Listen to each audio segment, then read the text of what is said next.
खुदा बाप, खुदा बेटे और खुदा रूह कुदस के नाम में आप सबको सलाम। अजीजों, आज का हमारा मौजू वही है, यानी तसलीस।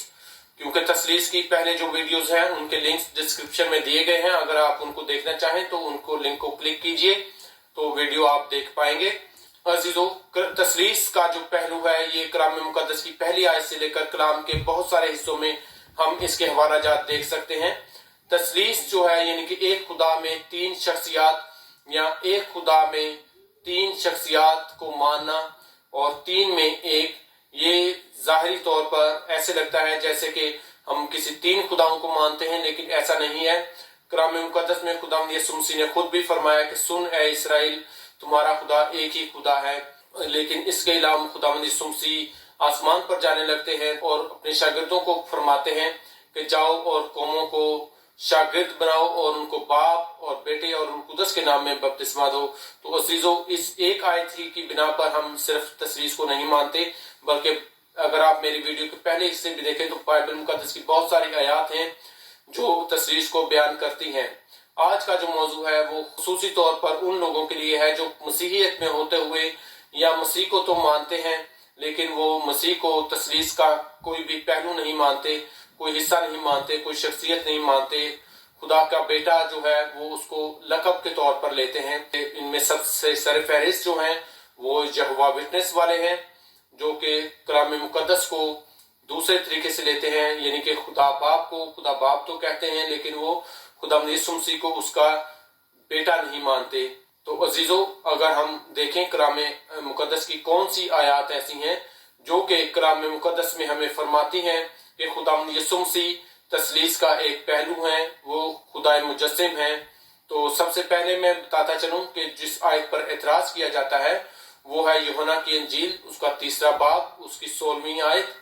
यानी खुदा ने दुनिया से ऐसी मोहब्बत रखी कि उसने अपना इकलौता बेटा बख्श दिया ताकि जो कोई उस पर ईमान लाए हलाक ना हो बल्कि हमेशा की जिंदगी पाए।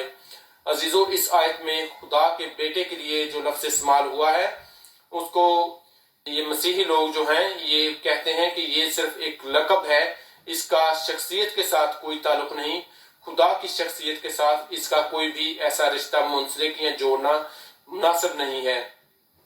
तो अजीजों, उनके लिए एक और आयत पेश की जाती है, यानी कि जब कलाम मुकद्दस में हम पढ़ते हैं यूहन्ना 1 बाब उसकी पहली आयत से 14 आयत तक, तो हम पढ़ते हैं कि कलाम मुजस्सिम हुआ और हमारे दरमियान रहा। यानी खुदा जब इब्तिदा में कलाम था, कलाम खुदा के साथ था, तो वही कलाम मुजस्सिम होकर हमारे दरमियान रहता है। तो इसको मानने से इनकार कर देते हैं। वो कहते हैं कि कलाम तो जस्ट एक स्पीच है, वो कोई शख्सियत नहीं है, ये लक़ब है, ये कोई शख्सियत नहीं, या ये खुदा का वैसे बेटा नहीं जैसे कि मसीही लोग समझते हैं। खुदा वाहिद खुदा है, यकीनन हम भी उसको वाहिद मानते हैं, लेकिन खुदा खुद मुजस्सिम होकर खुदावंद यीशु मसीह की शख्सियत में हम पर जाहिर हुआ। और उसके बाद जब खुदावंद यीशु मसीह आसमान पर जाने लगे तो उन्होंने फरमाया कि अब मैं जाता हूं ताकि दूसरे मददगार को तुम्हारे लिए भेजूं। तो अजीजों, ये 3 तरीके हैं जिससे खुदा ने अपने आप को हम पर जाहिर किया, यानी खुदा बाप, खुदा बेटा और खुदा रूह कुदस। अगर हम गौर करें तो कलाम मुकद्दस में हमें बहुत से हवालाजात ऐसे मिलते हैं जिससे हम देख सकते हैं कि खुदा मुख्तलिफ मौकों पर इस दुनिया में आते रहे हैं। आइए सबसे पहले हम देखते हैं वो वाकया जब मूसा नबी को खुदा ने झाड़ी में से कलाम किया, यानी झाड़ी जब जल रही थी तो खुदा ने वहां से कलाम किया और मूसा से कहा कि अपने जूते उतार, क्योंकि जिस जगह पे तू खड़ा है ये पाक है। अजीजों, इसमें हम देखते हैं कि खुदा एक झाड़ी में नमूदार होते हैं और खुदा ने अपने जलाल को झाड़ी में से जाहिर किया और मूसा से हम कलाम हुए।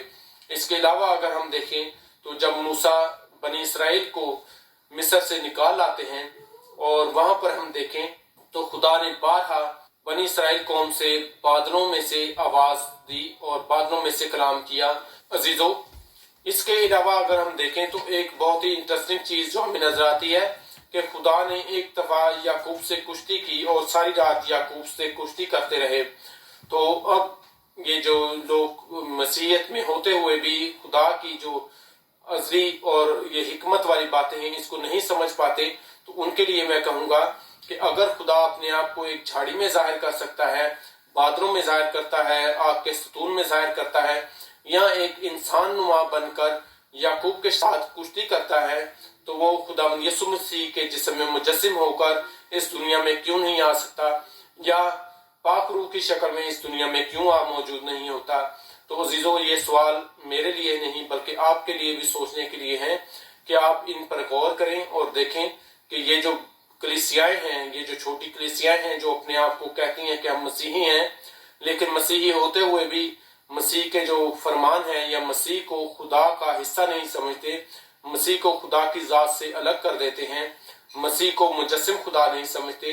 तो अजीजों, उनके लिए ये मैसेज है कि वो इस आयात को देखें और इन पर गौर करें कि खुदा यीशु मसीह ही खुदा मुजस्सिम है, वो तसलीस का अकनून है, और जो इख्तियारात खुदा बाप के पास हैं वो बेटे के पास भी हैं, क्योंकि बेटा कहता है कि खुदा ने मुझे इख्तियारात दिए हैं, जो बेटा बाप को जैसे काम करते हुए देखता है वैसा ही मैं करता हूँ।